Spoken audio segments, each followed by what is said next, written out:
వందనాలు.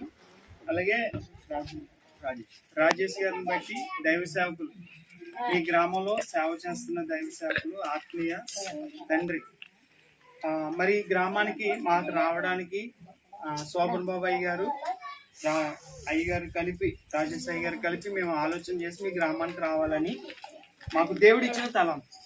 ఓకే, అయితే ఎందుకు వచ్చాము అంటే, యేసుక్రీస్తు ఎవరు? ప్రేమ స్వరూపి, అవునా కదా? ఈ ప్రేమను బట్టి మీ దగ్గరకు వచ్చాం. ఎందుకంటే దేవుడి ప్రేమ ఎంతో గొప్పది, అవునా? ఈ లోకంలో ధనం ఉంది, పేరుంది, హోదా ఉంది, అందం ఉంది, అన్నీ ఉన్నాయి. కానీ అన్నిటికన్నా ముఖ్యమైనది ఏంటంటే దేవుని ప్రేమ. దేవుని ప్రేమ ఉంది కాబట్టి ఇక్కడ అయ్యగారు అనేక కార్యక్రమాలు చేసి మిమ్మల్ని బలపరుస్తూ దేవుడు మాటలు పంచుతున్నారు. ఎందుకు అంటే, దేవుడు మన కొరకు ఎందుకు వచ్చాడు? మనల్ని ప్రేమించి వచ్చాడు, అవునా కదా? ఎవరైనా మనల్ని ప్రేమిస్తారు. ఎప్పుడు ప్రేమిస్తారు? నీ జీడి పంటలో కొన్ని పిక్కలు వాళ్ళకిస్తే ప్రేమిస్తారు, జీడి పంటలో కొన్ని కాయలు వాళ్ళకిస్తే ప్రేమిస్తారు. నీ నువ్వులు కానీ, లేకపోతే సోళ్ళు కానీ, లేకపోతే గంటలు కానీ, మీకు పండిన చీపురగట్లు కానీ, చింతపండు కానీ ఎవరికన్నా ఇస్తే మిమ్మల్ని బాగా ఏం చేస్తారు? ప్రేమిస్తారు. మా మంచి అమ్మవి, మా మంచి అక్కవి, మా మంచి చెల్లివి, మా మంచి తమ్ముడు అంటారు. ఏమీ పెట్టలేదు అనుకో మిమ్మల్ని, అంటే ఏమంటారు వాళ్ళ భాషలో? తిట్టుడు,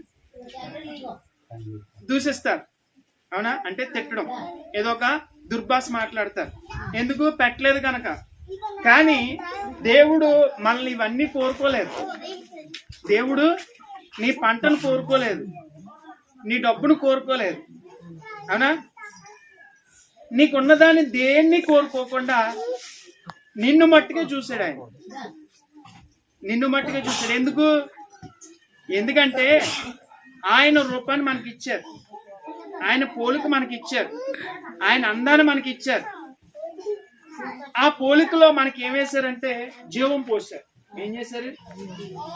మట్టి బొమ్మగా నేను ఉన్నాను ఇక్కడ నిలబడి మాట్లాడగలనా? మీకేమైనా సహాయం చేయగలనా? ఏమి చేయలేను. మట్టి బొమ్మగా కాకుండా మనం జీవంతో ఉండేటట్టు దేవుడు మనల్ని ఉంచాడు.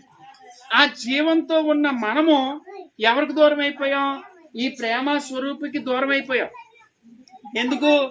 మనకి అనేక చెడ్డ ఆలోచనలు వచ్చేసినాయి, చెడ్డ తలంపులు వచ్చేసినాయి, హృదయం పాడైపోయింది, హృదయ తలంపులు పాడైపోయినాయి.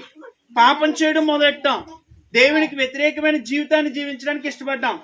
ఒక కొమ్మనో ఒక రాయినో పెట్టుకొని నీవే నన్ను కాపాడు, నీవే నన్ను రక్షించు అనే స్థితికి వెళ్ళిపోయిన మనల్ని దేవుడు ఏం చేశాడంటే, అయ్యో నా బిడ్డలు ఇలాంటి స్థితిలో ఉండకూడదు, నన్ను తెలుసుకోవాలి.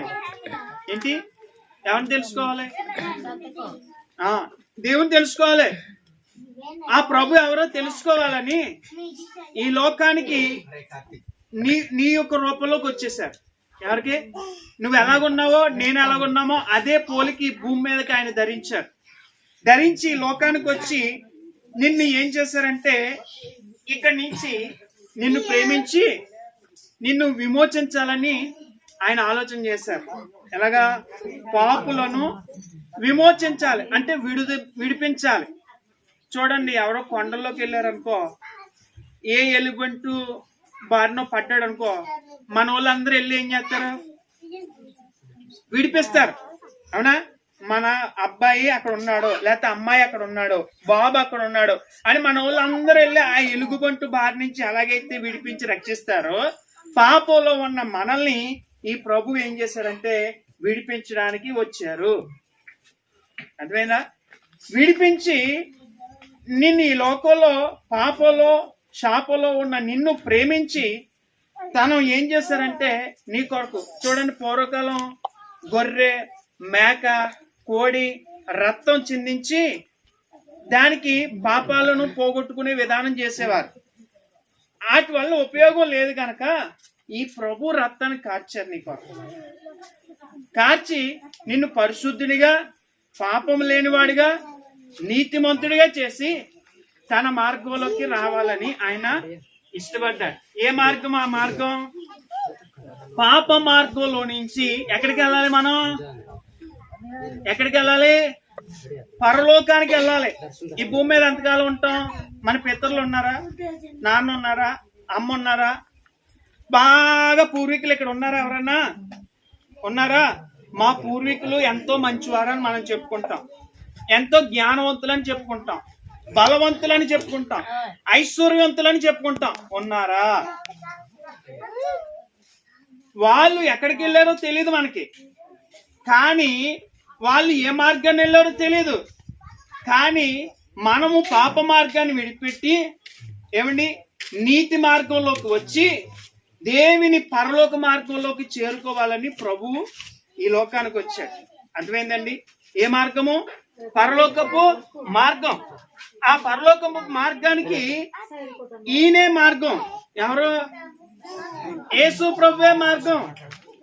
చాలా మంది వస్తారు, ఇది చెయ్యి అది చెయ్యి నువ్వు అక్కడికి వెళ్ళిపోతావు అంటారు, ఒక దూడని ఇయ్యి అంటారు, ఒక వస్త్రం ఇయ్యి అంటారు, కొద్దిగా ఆహారం పెట్టి అంటారు, కొద్దిగా ఫల పదార్థాలు పెట్టి అంటారు, నీకు ఈ మార్గం ఉందంటారు. ఏది? మోక్ష మార్గం లేదు. నీవు నమ్మాలి, నీవు విశ్వసించాలి, ప్రభు నీ హృదయంలో చేర్చుకోవాలి. అప్పుడు మోక్ష మార్గం అంటే పరలోక మార్గానికి చేర్చే ఆయన ఈయనే. యేసు అంటున్నారు, నేనే మార్గము, నేనే సత్యము, నేనే జీవము. అర్థమైందా? జీవంతో ఉన్న మనలను పాపములో ఉన్న